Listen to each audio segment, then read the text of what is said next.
1954, Brigham Young University. A prepared address delivered by a member of the Quorum of the 12 Apostles. Quote, "Is there any reason to think that the same principle of rewards and punishments did not apply to us and our deeds in the pre-existent world as will apply hereafter? Is there any reason then why the type of birth we receive in this life is not a reflection of our worthiness or lack of it in the pre-existent life? We must accept the justice of God. He is fair to all. He is not a respecter of persons." End quote. That was said by Mark E. Petersen, an apostle of the Church of Jesus Christ of Latter-day Saints. He held that title until his death in 1984. He was telling an audience at BYU that where and to whom you were born was God's assessment of what you've done before you were born. He was telling Black students at BYU what God thought of them before they arrived. The church has since called teachings like this one, and I'm quoting the 2013 Gospel Topics essay, theories. Hannah and Jess, we got away. Now we're unpacking what they won't say. Behind temple walls and cover-ups, we're pouring tea in your coffee cups. It's the post-Mormon post-mortem, digging up what they want forgotten. Trauma, truth, and crime, yeah, we're surviving. It's post-Mormon post-mortem. Hello, Eternal Family. Welcome to Post-Mormon Postmortem, the podcast where we lovingly sift through the ashes of our former faith, one bizarre belief and repressed memory at a time. We explore everything from the church's cultural weirdness and doctrinal whiplash to the deep wounds of religious trauma, Mormon true crime, and the messy, glorious road to recovery. Whether you are freshly out, years removed, or just ex-mo curious, this really is the right place. We're here to hold space, spill tea, and call out the culty stuff hiding in plain sight. I am your host, Hannah. And I'm Jess. We're going to read some things today. Not summarize, read, because the specific language matters, and because there is a word the 2013 Gospel Topics essay uses to describe these teachings, and you need to have heard the teachings before you hear that word. Brigham Young gave two speeches to the Utah Territorial Legislature in January and February 1852. The February 5th address, which also included the bill legalizing slavery in Utah Territory, is where he made the priesthood statement on record. In the church's published transcription, Brigham Young is recorded as saying, quote, "The Lord told Cain he should not receive the blessings of priesthood until the last of posterity of Abel had received the priesthood, until the redemption of earth. If there never was a prophet or apostle of Jesus Christ spoke it before, I tell you this people that commonly called Negroes are children of Cain." Close quote. If there never was a prophet or apostle of Jesus Christ spoke it before, I tell you. So what he's doing there is he's saying, this is coming through me. Regardless of what any prior prophet might have said. And that prior prophet that Brigham was taking a dig at was almost certainly Joseph Smith. The Gospel Topic essay tells us, quote, "During the first 2 decades of the church's existence, a few black men were ordained to the priesthood. One of these men, Elijah Abel, also participated in temple ceremonies in Kirkland, Ohio, and was later baptized as proxy for deceased relatives in Nauvoo, Illinois. There is no reliable evidence that any black men were denied the priesthood during Joseph Smith's lifetime." Close quote. Abel's ordination certificate survives. He participated in temple ceremonies. He performed proxy baptisms for the dead. The church's founding practice was not exclusion. The ban came later from somewhere else on someone else's authority. The essay includes Abel because it needs him. He positions the ban as an interruption of original practice rather than a founding feature, which means 1978 reads as a restoration of first principles, not a reversal under pressure. He's not the essay's blind spot. He's the essay's opening move. What the essay does not include is what happened to Abel after 1852. He lived until 1884, 32 years into the ban.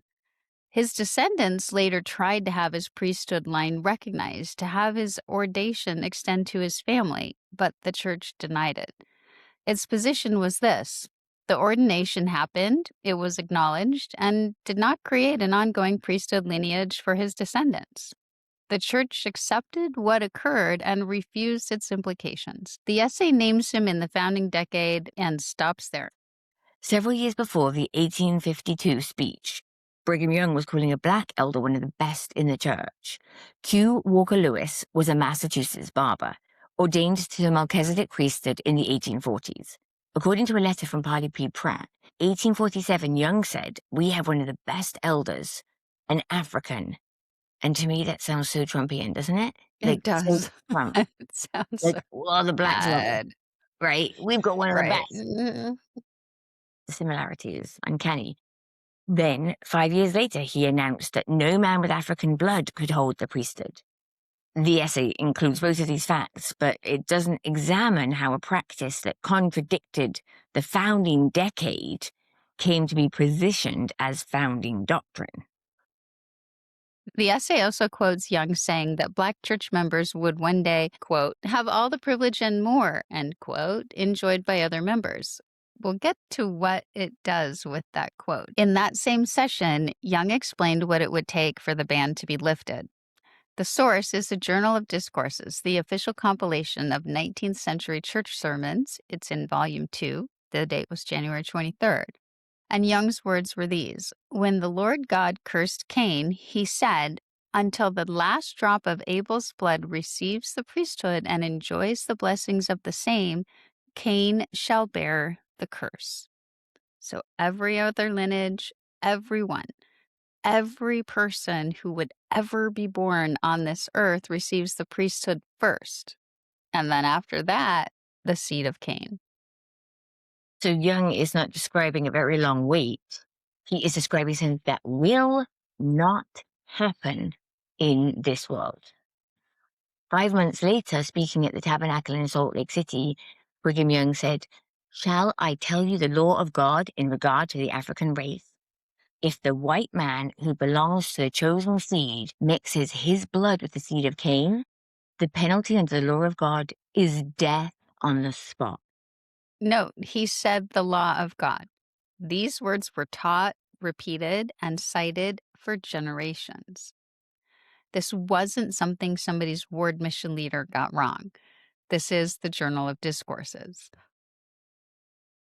102 years later, in 1954, Mark E. Petersen, that apostle that we talked about, who at that time had been an apostle for 10 years, delivered an address at Brigham Young University called Race Problems as They Affect the Church.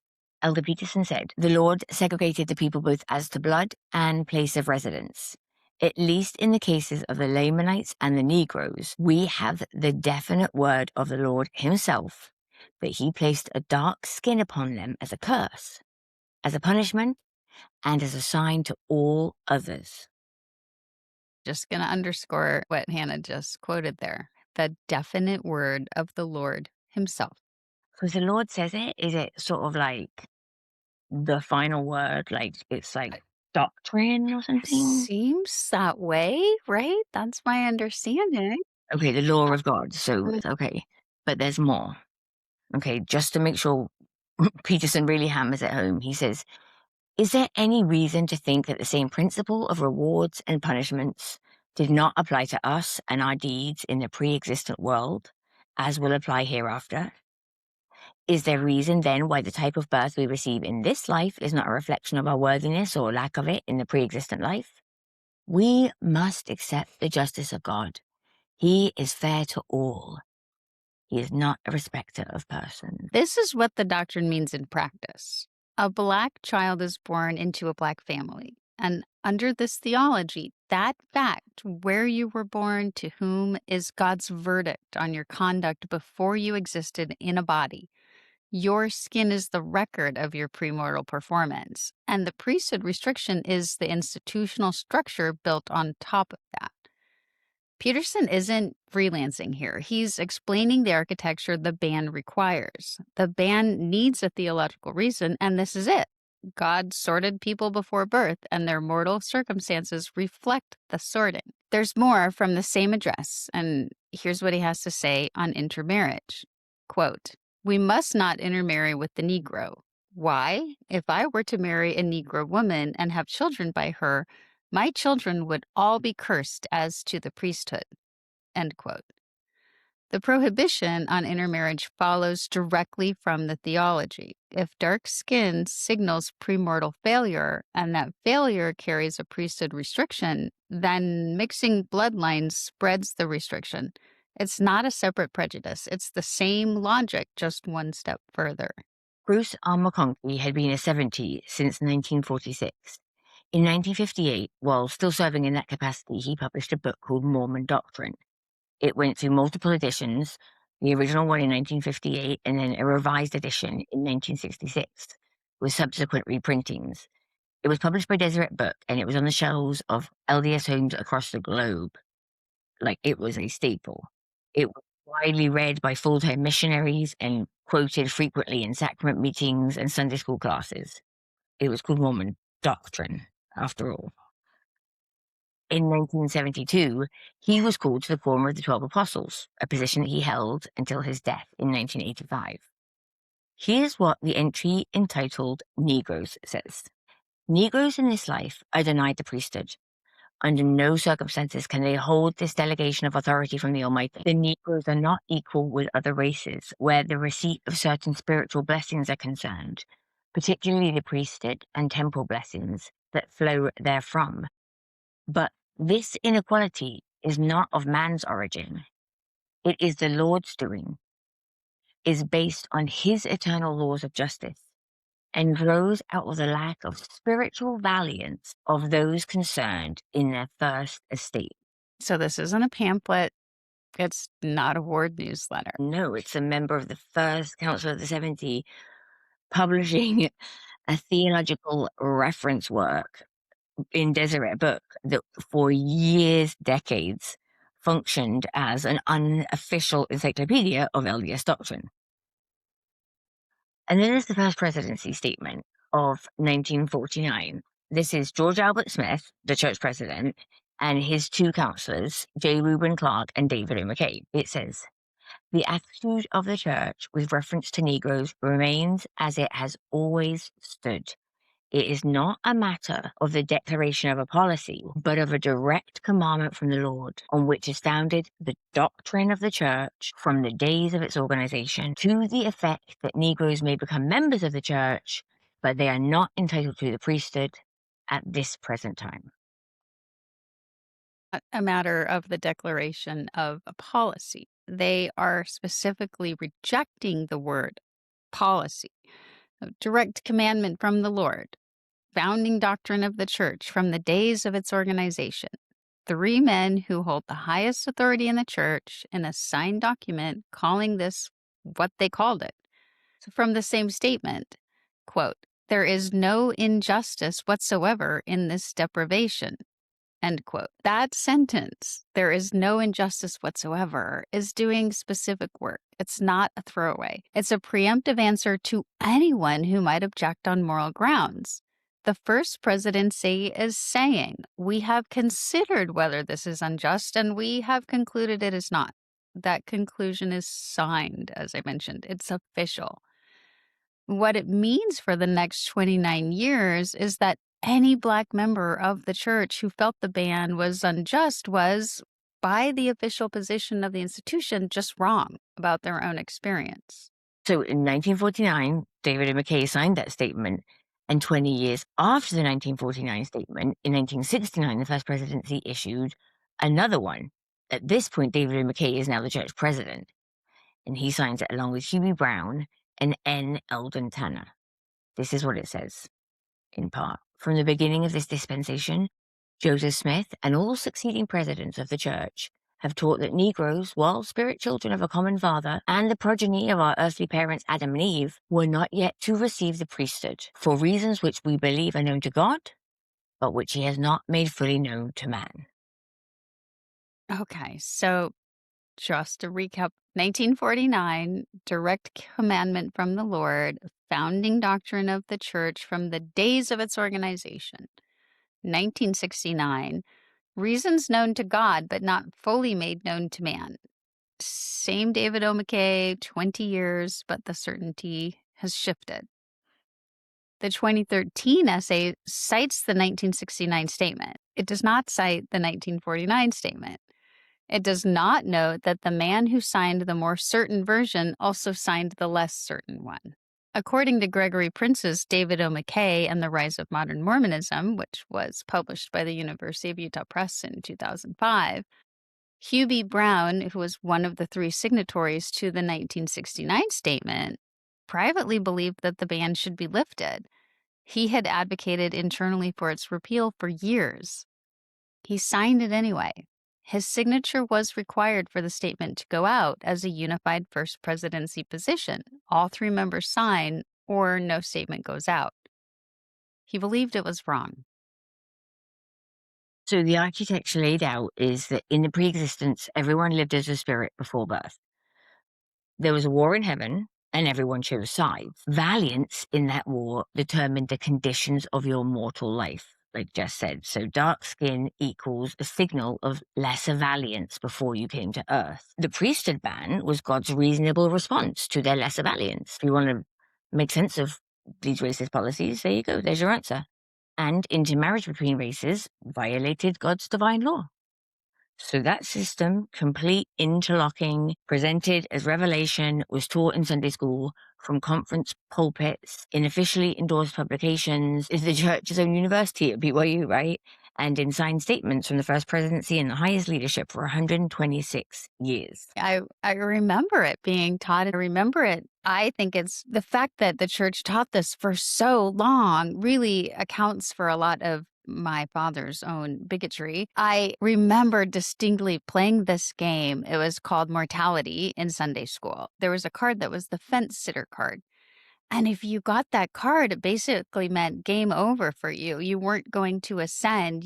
I don't remember how you went, but you got sequestered somehow and lost several turns or something because you had drawn that fence sitter card. And it really reinforced to me at that age the whole messaging that everyone with darker skin had been designated as a fence sitter. They were not one of us. They were separate and they weren't entitled to the same priesthood blessings and priesthood ordinances as everyone else. Looking back on it now, it's just so gross and so offensive, but that was the doctrine.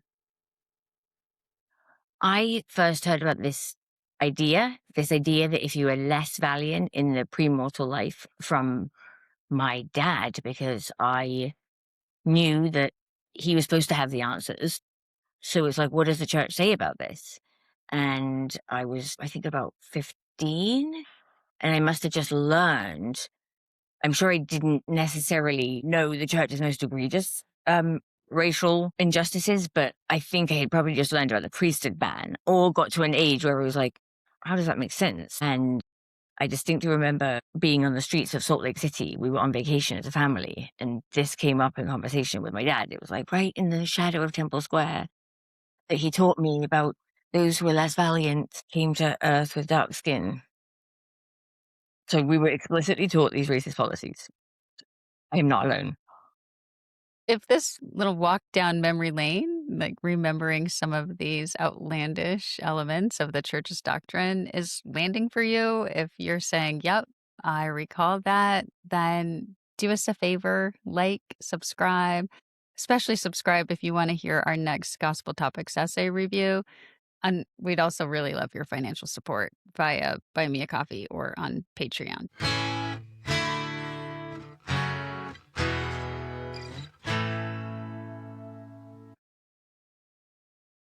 June 1978. Spencer W. Kimball is now the church president. He announces that all worthy male members of the church may be ordained to the priesthood without regard for race or color. Official Declaration 2 is canonized in the Doctrine and Covenants. Its text says, aware of the promises made by the prophets and presidents of the church who have preceded us, that at some time in God's eternal plan, all of our brethren who are worthy may receive the priesthood.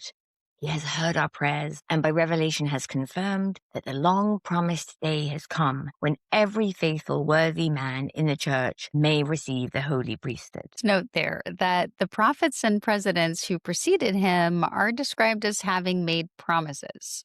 That framing is doing a lot. Go back to what Young actually said in 1852.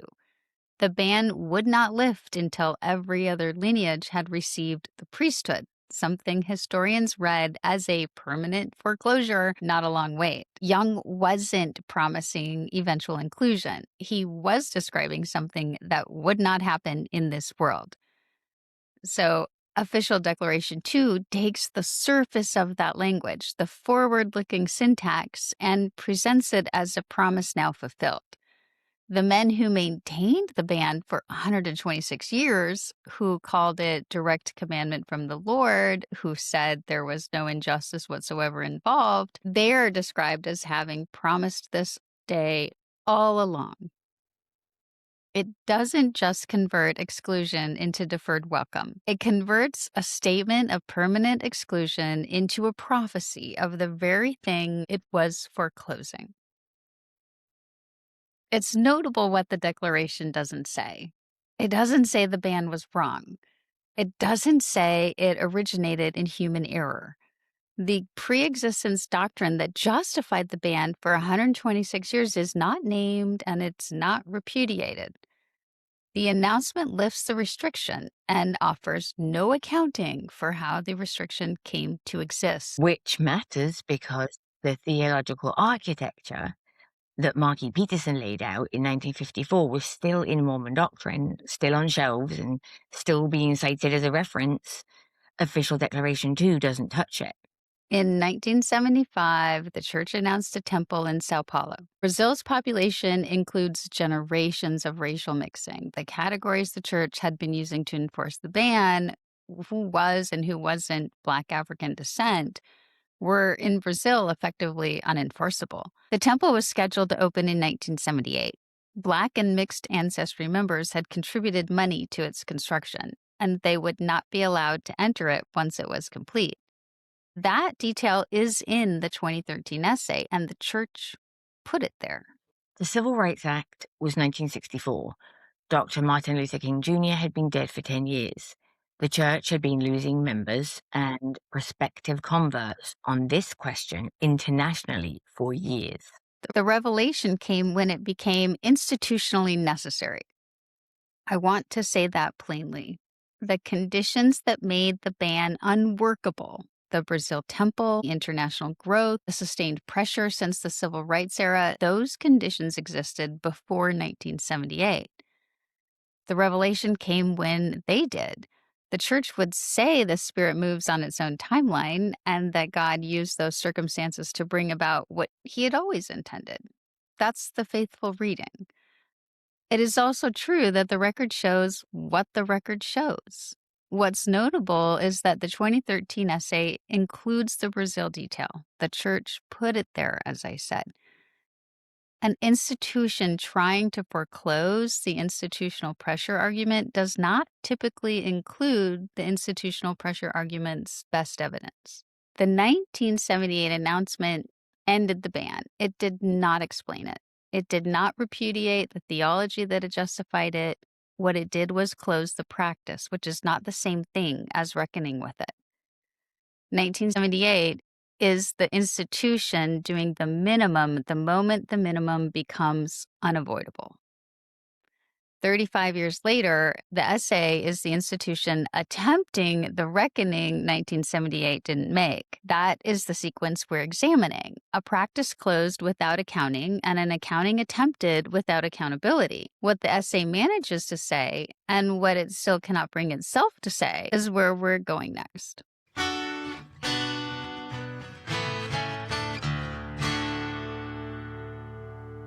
The essay was published December 6th, 2013, a Friday. And you know what that means in terms of news releases? No press release. Yeah. right? No attention, please, no announcement, like all the other essays. It was just quietly slipped onto the church's website, and if you wanted to find it, you had to click through from the homepage to teachings, and then originally, your 6 or 7 click-throughs. Yeah. So, Hannah, this buried document, let's hear what it actually says. Well, considering the church had a gargantuan task of trying to justify their racist past and practices in 2013, you have to wonder how they, even approached it. So it begins by describing the church's racial integration now. Look at us, such a multicultural church, right? Yeah, we've got a black bishop presiding over a mostly white congregation, board boundaries that mirror the surrounding community. It says the church is, quote, a thoroughly integrated faith, close quote. So that's paragraphs 1 and 2. And then paragraph 3 says, despite this modern reality, for much of its history, from the mid-1800s until 1978, the church did not ordain men of black African descent to the priesthood or allow black men or women to participate in temple endowment or sealing ordinances.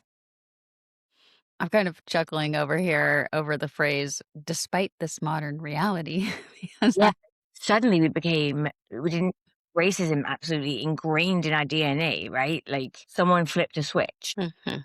Yeah. The reader is positioned in the church's present, which is an illusion of inclusivity, before being asked to look at the past, but not too hard.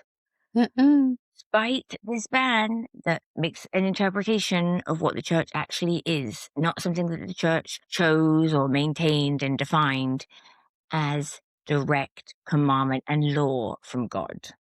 Right. So they then just move right ahead to their theories. Anna, talk us through those theories. Here is what the essay says about the teachings we read earlier. Quote, over time, church leaders and members advanced many theories to explain the priesthood and temple restrictions. None of these explanations is accepted today as the official doctrine of the church. Church leaders and members, those are not in the same category. The 1949 First Presidency statement was not a member's theory. It was signed by all 3 members of the First Presidency. It called the ban direct commandment from the Lord, founding doctrine of the church. The essay puts that document in the same sentence as what a member might have speculated in Sunday school. As if they've ever cared what a member has to say. Right. Never. Like we're going to cite members now in the essays? Okay. It's laughable. So here's what the essay actually says about the doctrines that we read earlier. They have this disavowal paragraph.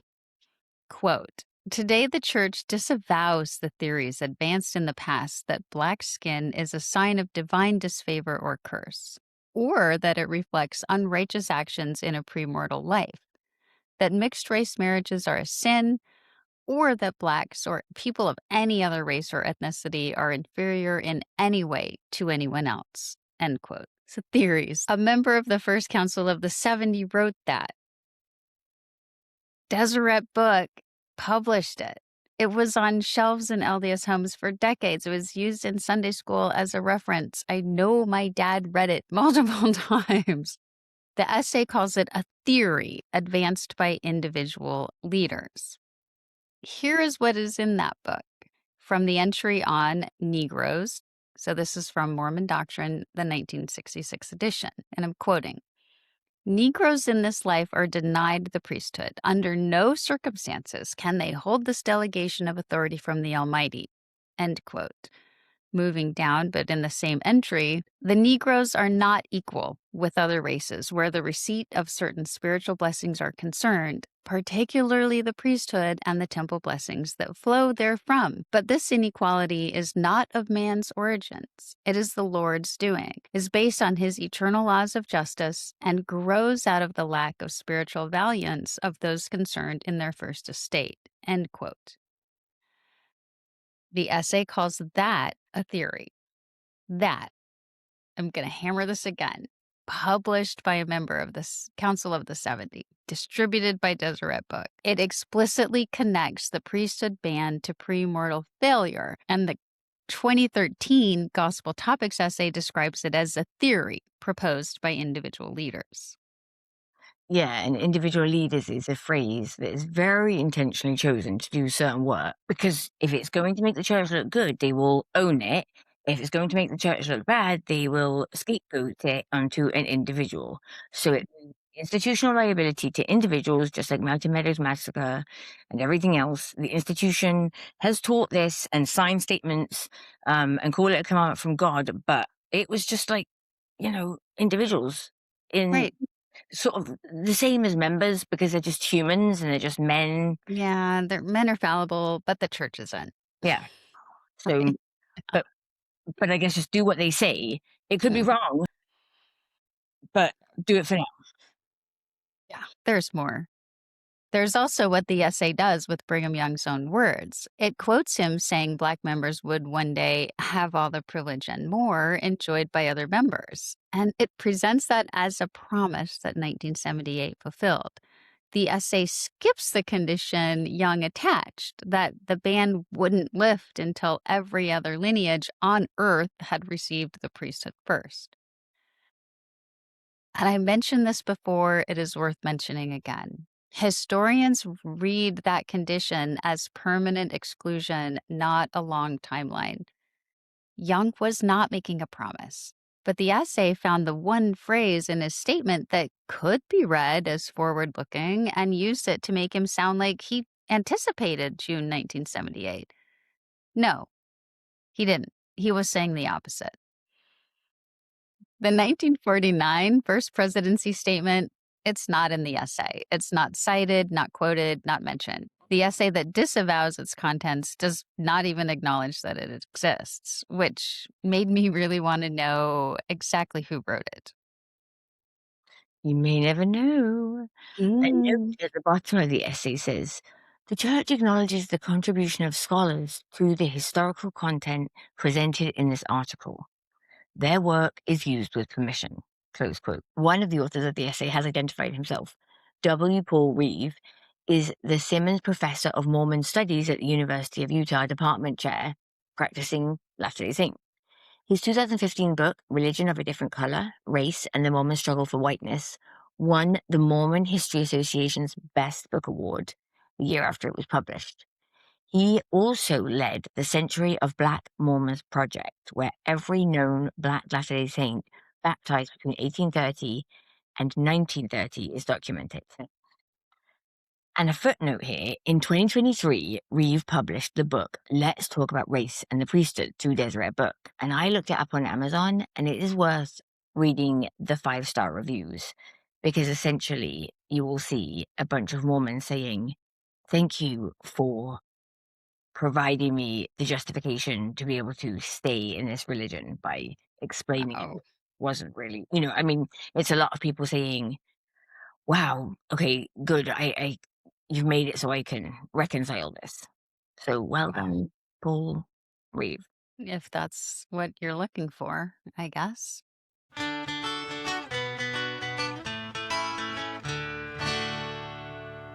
The church commissioned its most credentialed outside scholar on this exact topic, a practicing member who had spent his entire career documenting what they were now trying to address. Reeve has confirmed in interviews that he helped write the essay, that the church history department asked him to produce an extended draft, roughly 55 pages with footnotes. This is the kind of document he would write as an academic. What was published is shorter. What changed between his draft and the published text is not public. 1949 First Presidency statement isn't in the published essay, but we don't know if it was in his 55 pages. Yeah, you're not kidding about it being shorter. They cut his 55 pages down. The final essay comes in at just over 2,000 words, and the timing is notable. December 2013, the year after Mitt Romney's presidential campaign put the church's racial history under sustained national scrutiny. Randy Bott was a BYU religion professor and at the time one of the most popular professors on campus. In his book, Religion of a Different Color, Reeve says, quote, in February of that year, Washington Post journalist Jason Horowitz ran a lengthy article on the historical priesthood ban and the ways it might shape public perceptions of Mitt Romney and his faith. When Horowitz interviewed BYU religion professor Randy Bott, he found a relic of racial justifications from the past. Bott told Horowitz that God had always been discriminatory in distributing priesthood authority. Bott then trotted out a variety of racist justifications for the historical ban as if he were really Brigham Young and it was still the 19th century, close quote. So you had explicitly racist theological reasoning coming from a BYU professor, aired in a national newspaper in the middle of a presidential campaign. The church newsroom jumped on it and denounced that within days, and the gospel topic essay followed the next year. Timing. So the essay was written in the aftermath of a public embarrassment by the church's most credentialed scholar on this exact subject under conditions that are not fully public. The context matters, but it doesn't change what the essay does. A document written under institutional pressure can still be honest. This one chose what to include and what to leave out. The 1949 statement was left out. The word theories was left in. Whatever the origin, those are the essay's choices, and the choices are what we're examining. What Reeve gave the institution was his scholarship, a practicing member handing his life's work to a church to reckon with what it had done. The essay reflects many of the concepts in his book. It also uses the word theories for what his book documents as institutional doctrine. He hasn't repudiated the essay or his involvement, and he's still a member. That's a complicated position, to know the history of the church and still remain a loyal member. And I'm not going to characterize it for you. Now, the essay's conclusion on why the ban existed. After 126 years of general authorities explaining its origin in explicit theological terms, like God's law, the essay's position is, we just don't know why. And we laugh, but that position is not logically contradictory. You can disavow the wrong answers without having the right one, right? A doctor can say, we don't know what caused this, but we know it's not the flu. That's coherent. The problem isn't the logic, it's who's saying it. This is the Church of Jesus Christ of Latter-day Saints, an institution whose entire claim to authority rests on continuous prophetic revelation. God speaks directly to living prophets. The prophet cannot lead the church astray. The restoration is ongoing and active. That institution is now saying it doesn't know why God allowed his prophets to institute and enforce a racist policy for 126 years, call it direct commandment from the Lord, and then stop without explanation, without correction. Just stop. Right. Either the ban came from God, in which case it would be nice if the church could offer an explanation, as they have a direct pipeline to God as to why. Okay, but I get that God doesn't answer to us, so that's their justification, right? Like, well, we can ask, but he's not going to tell us. Or it didn't come from God, in which case prophets enforced a racist policy as divine revelation for 126 years, and not one of them caught it. But the essay wants a third option. It came from somewhere unspecified. The justifications were wrong. God's actual reasons are unknown to us. That third option is only available if you quietly set aside what the institution claims about itself, which is that this is exactly the kind of thing God does not leave his prophets without guidance on. We don't know is a coherent, logical position. But coming from this institution making these claims, it is a theological impossibility that you're asked not to look at too closely. That's exactly right. The essay describes McConkie in one sentence. Quote, Elder Bruce R. McConkie, an apostle, spoke of new light and knowledge that had erased previously limited understanding, close quote. No mention of Mormon doctrine. No description of 20 years of published teaching. No note that the book stayed in print after 1978. What McConkie actually said at a CES symposium at BYU 10 weeks after the announcement was, quote, forget everything that I have said. or what President Brigham Young or President George Q. Cannon or whomsoever has said in days past that is contrary to the present revelation. We spoke with a limited understanding and without the light and knowledge that has now come into the world, close quote. Not we were wrong. Not what we taught caused harm. Forget. The man who told people to forget had written the book they were supposed to forget. It stayed in print. The essay does not include an apology. The 1949 First Presidency statement said there is no injustice whatsoever involved in this deprivation. The 2013 essay does not quote that sentence, does not say it was wrong. In 2018, 40 years after the announcement, the church held a commemoration called B1. Dallin H, then a first counselor, now the church president, he spoke. He said he had lived in Chicago and Washington, D.C. during the ban years and had observed the pain of those subject to it. He said he had studied the theological justifications being given for the ban and could not receive spiritual confirmation of any of them. He said, quote, I studied the reasons then being given and could not feel confirmation of the truth of any of them. As part of my prayerful study, I learned that in general, the Lord rarely gives reasons for the commandments and directions he gives to his servants. I determined to be loyal to our prophetic leaders and to pray, as promised from the beginning of these restrictions, that the day would come when all would enjoy the blessings of the priesthood and temple. Now, on June 8th, 1978, that day had come, and I wept for joy. He couldn't confirm the justifications. He couldn't receive spiritual confirmation that the reasons being given were true. So he attributed the ban to the Lord anyway, stayed loyal to the leaders giving the justifications, and wept when it ended. Yep, that is Dallin H describing in his own words the logical structure of what the institution is still doing in this 2013 essay. He disavowed the explanations privately. He maintained the ban publicly.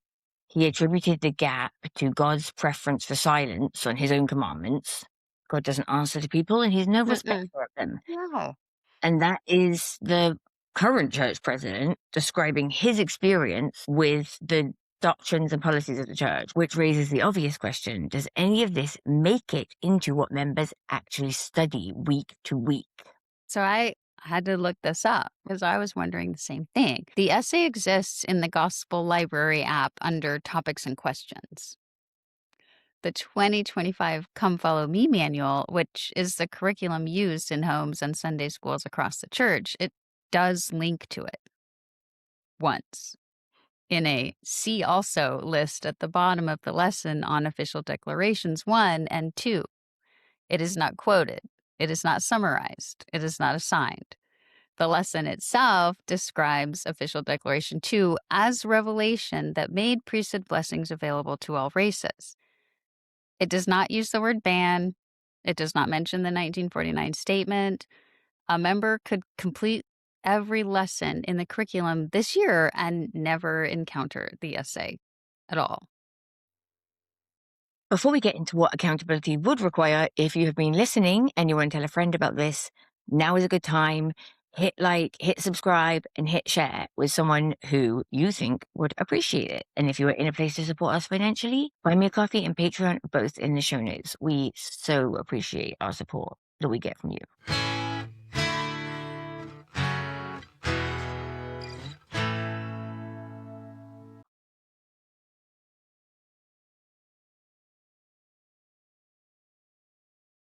There is no apology. That is not a small thing. The church has issued statements against racism. It has elevated Black members as exemplars of faithful endurance. It has published an essay disavowing the theological justifications for the ban. It has not apologized. Those are different actions and they do different things. An apology names the harm and the person who caused it and commits to something different. Disavowal says, we no longer hold this position.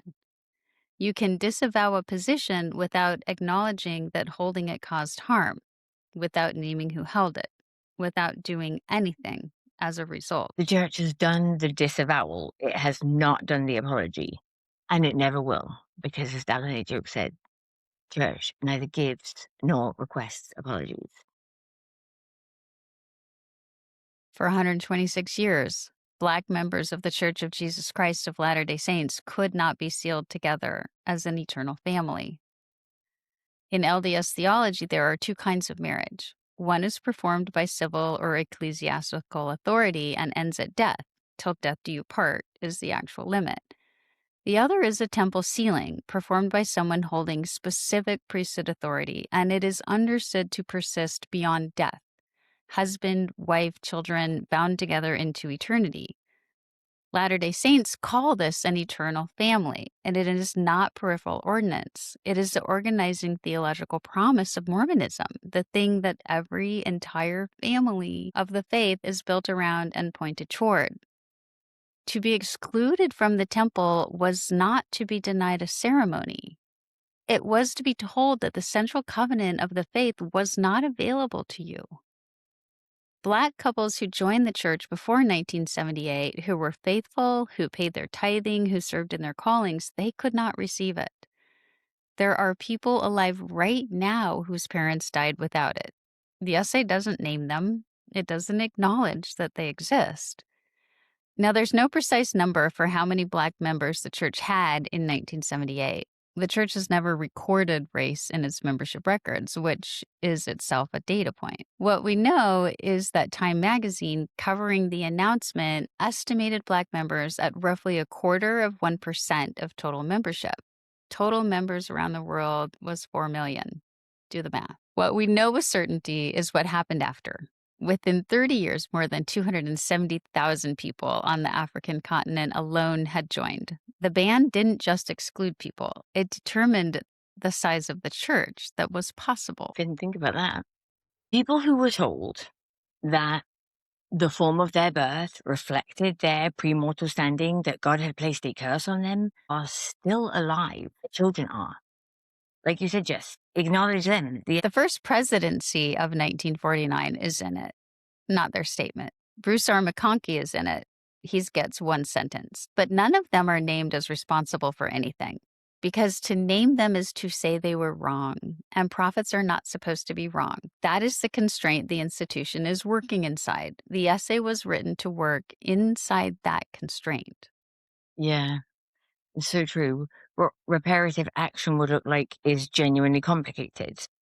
Okay, but minimally, it would include naming specific leaders who taught specific harmful doctrines, not attributing institutional teaching to individual leaders and members, acknowledging it came from the church itself, a formal apology from current leadership signed, engagement with Black LDS communities about what they need, and curriculum that names the specific doctrines that were taught and disavowed, rather than treating the ban as a now resolved historical footnote. None of that has happened. The disavowal is real. I want to say that clearly. The essay exists. The church used the word disavow. For members encountering this history through the essay, particularly younger members, that disavow does work. It closes off certain teachings as no longer acceptable. That matters. And It is not enough. Disavowal is not accountability. You can acknowledge that something was wrong without apologizing for it, without naming who did it, without changing anything as a result. The essay is a closing of the record, not an opening of accountability. It reads like a statement that this matter has been addressed, and the implication is, move on. The doctrine it disavows was taught from the pulpit, published by Deseret Book, signed by the First Presidency, delivered at BYU by serving apostles for 126 years. The essay was published on a Friday, no signatures, no press release, 3 clicks from the homepage. the pattern that we've traced in this episode, disavowal without apology, disclosure without accountability, it's not unique to the priesthood ban. It reminds me of what Dr. Gina Colvin says about ordinary Mormon trauma. Part of it is that it's an institution that has never resolved or acknowledged its formative pathology. And so it's like, in South Africa, where a nation deeply scarred by its racist history had to have truth and reconciliation committees. But part of it is the truth part. You have to say what you did. Okay, this is the pattern that we will keep finding in the church. There will never be an apology. If this episode hit close to home, if it made something click, we mean it when we say it. You belong here. Find us on Instagram or TikTok at postmormon postmortem or at postmormonpostmortem.com. A 5-star rating helps other people find us. Subscribing helps us grow this chosen family, and it genuinely makes a difference. And we genuinely appreciate it. You can do. support us in our research and podcast development. We're on Buy Me a Coffee and Patreon with different membership levels. The easiest is $2 a month for ad-free listening on Patreon, and other goodies too. As we wrap up, we got to say how thankful we are for Hannah W. for her amazing vocals on our theme song, Dr. Dave for the guitar riffs, and Mick for making our theme song sound amazing. Hey, Hannah. Yes, Jess. Before we go, I gotta say, I'm sorry for what I said when I was Mormon. I am sorry for what I said when I was Mormon too.